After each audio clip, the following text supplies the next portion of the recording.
नमस्कार मंडळी. यंदाची आषाढी एकादशी करणार आहात का? आणि करणार असाल तर मला कमेंट बॉक्समध्ये नक्की सांगा. मी तर करणार आहे. आज आपण फक्त 15 मिनिटात सोडा, इनो न वापरता जाळीदार मऊ लुसलुशीत आप्पे करणार आहोत. आप्पे छान मऊ लुसलुशीत होण्यासाठी त्यामध्ये 2 सिक्रेट जिन्नस देखील घालणार आहोत. त्यामुळे रेसिपी कुठेही स्किप न करता पहा. खाल्ल्यानंतर तुम्हाला कळणार देखील नाही उपवासाचे आप्पे आहेत. तर चला वेळ न घालवता लगेच रेसिपीला सुरुवात करूयात. सर्वात प्रथम कढईमध्ये 1 वाटी वरई तांदूळ म्हणजेच भगर घालून 1 मिनिटभर मध्यम आचेवरती छान भाजून घेऊयात. उपवासाचे आप्पे करण्यासाठी जे मी साहित्याचं प्रमाण सांगितलेलं आहे त्यामध्ये जवळपास 25 ते 30 आप्पे तयार होतात. आता तुम्हाला किती करायचे आहे त्यानुसार सर्व साहित्याचं प्रमाण तुम्ही मोजून मापून घेऊ शकता. 1 मिनिटभर छान वरई भाजून झाल्यानंतर ज्या वाटीने आपण वरई घेतली त्याच वाटीने पाव वाटी साबुदाणा घालून तो देखील 1 मिनिटभर भाजून घेऊयात. खूप डाग लागेपर्यंत दोन्हीही जिन्नस भाजून घेण्याची अजिबात आवश्यकता नाही. वरई आणि साबुदाणा भाजून घेतल्यामुळे मिक्सरला छान बारीक वाटला जातो, म्हणूनच फक्त हलकंसं गरम करून घ्यावं. दोन्हीही जिन्नस छान भाजून झाल्यानंतर गॅस बंद करून पूर्णपणे थंड करून घेऊयात. त्यानंतरच मिक्सरला आपण बारीक वाटून घेणार आहोत. थंड झाल्यानंतर जारमध्ये घालून मिक्सरला फिरवून घेऊयात. अगोदर दोन्ही जिन्नस भाजून घेतल्यामुळे लगेच मिक्सरला वाटले जातात. मिनिटभर मिक्सरला फिरवून घेतल्यानंतर सुरुवातीला ज्या वाटीने भगर घेतली त्या वाटीने 1 वाटी घरातील ताजे आणि कमी आंबट असलेले दही, त्याच वाटीने 1 वाटी पाणी, 2 ते 3 हिरव्या मिरची तुकडे आणि पोह्याच्या चमच्याने अर्धा चमचा जिरे घालून हे सर्व जिन्नस मिक्सरला रवाळ असे वाटून घेऊयात. नेहमी आपण डोसे करण्यासाठी ज्याप्रमाणे तांदूळ वाटून घेतो त्याचप्रमाणे या ठिकाणी मी वाटून घेतलेले आहे.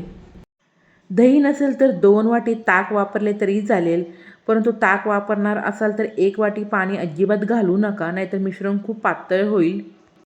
0 नंबरच्या रव्याप्रमाणे आप्पे बॅटर वाटून घेतलेले आहे.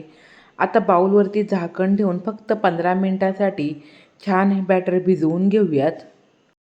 बॅटर भिजेपर्यंत चटपटीत अशी उपवासाची चटणी करूयात. त्यासाठी 1 चमचा तेलामध्ये मूठभर शेंगदाणे, थोडंसं ओलं खोबरं, 2 हिरव्या मिरचीचे तुकडे घालून छान डाग लागेपर्यंत भाजून घेऊयात. सर्व जिन्नस अशा प्रकारे भाजून घेतल्यामुळे कच्चेपणा देखील कमी होतो आणि चटणी देखील चवीला खूप सुंदर अशी लागते.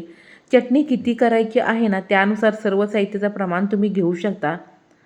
छान डाग लागेपर्यंत भाजून झाल्यानंतर 1 पाव चमचा जिरे घालून ते देखील छान परतून घेऊयात. अगोदरच जिरे घातले असते ना तर ते करपले जातात, म्हणून शेवटी जिरे घालावे. आता गॅस बंद करून सर्व जिन्नस पूर्णपणे थंड करून या ठिकाणी मी मिक्सरच्या जारमध्ये घालून घेतलेले आहे. आता पोह्याच्या चमच्याने 1 चमचा साखर, चवीप्रमाणे मीठ, चटणीला छान आंबटसरपणा येण्यासाठी 1 चमचा दही घातलेले आहे. दही घालायचे नसेल तर लिंबाचा रस घातला तरीही चालेल. गरजेनुसार पाणी घालून छान बारीक अशी आपण चटणी करून घेऊयात. तर अशा प्रकारे उपवासाची चटपटीत अशी चटणी देखील तयार झालेली आहे. तुम्ही देखील नक्की करून पहा. सर्व जिन्नस भाजून घेतल्यामुळे चटणीला खूप छान टेस्ट येते.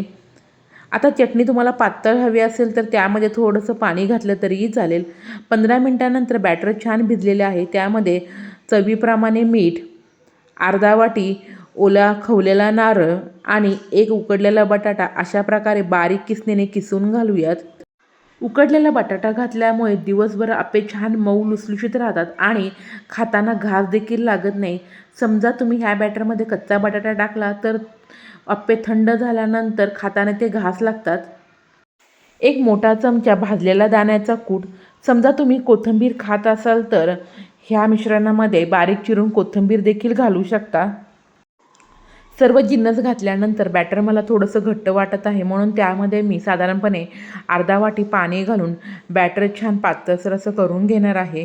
नेहमी आपण तांदळाचे आप्पे करण्यासाठी ज्याप्रमाणे बॅटरची कन्सिस्टन्सी ठेवतो त्याचप्रमाणे या उपवासाच्या आप्याच्या बॅटरची देखील कन्सिस्टन्सी ठेवावी. मी व्हिडिओत दाखवलं ना त्यापेक्षा बॅटर जास्त पातळ आणि जास्त घट्ट देखील असू नये. तुमच्याकडे वेळ असेल तर बॅटरमध्ये दही न घालता रात्रभर बॅटर आंबवून घेतलं तरीही चालेल. आप्पे पात्राला छान तेल लावून झाल्यानंतर एक एक करून आप्पे घालून घेऊयात. काटापर्यंत बॅटर न भरता थोडीशी जागा ठेवावी, जेणेकरून आप्पे छान फुलतात.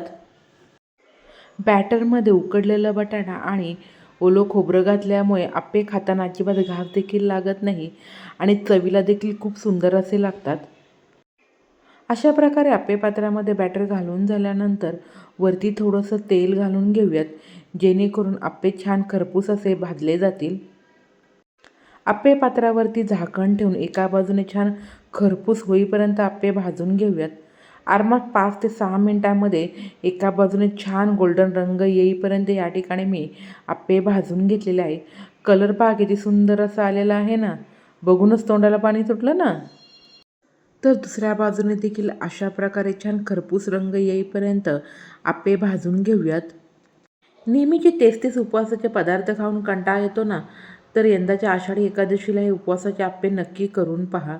दुसऱ्या बाजूने देखील छान खरपूस होईपर्यंत मी आप्पे भाजून घेतलेले आहेत आणि त्यासोबतच आपण ओल्या खोबऱ्याची चटणी देखील केलेली आहे. तर तुम्ही देखील हे उपवासाचे आप्पे करून पहा आणि कसे झाले ते मला कमेंट बॉक्समध्ये सांगायला विसरू नका. रेसिपी आवडली असेल तर लाईक करा, शेअर करा आणि माझ्या चॅनलला सबस्क्राईब करा. बेलची घंटी वाजवायला अजिबात विसरू नका. अशा भरपूर साऱ्या उपवासाच्या रेसिपी मी आपल्या चॅनलवरती अपलोड केलेल्या आहेत, त्या देखील जरूर पहा. माझ्या पद्धतीने यंदाच्या आषाढी एकादशीला आप्पे झालेच पाहिजे.